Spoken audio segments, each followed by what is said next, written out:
দাদা এটা কিসের গাছ? এটা হচ্ছে কাঁটা খুঁড়ার গাছ।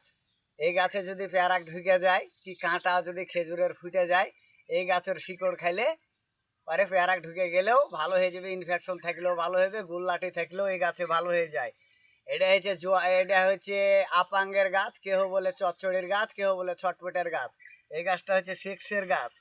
এই গাছটা হচ্ছে এই গাছটা হচ্ছে জোয়ানবীরের গাছ। এই গাছও হচ্ছে সেক্সের গাছ। এটা জোয়ানবীরের গাছ। এটা হচ্ছে খাড়াবাল্লার গাছ। এটাও হলো সেক্সের গাছ।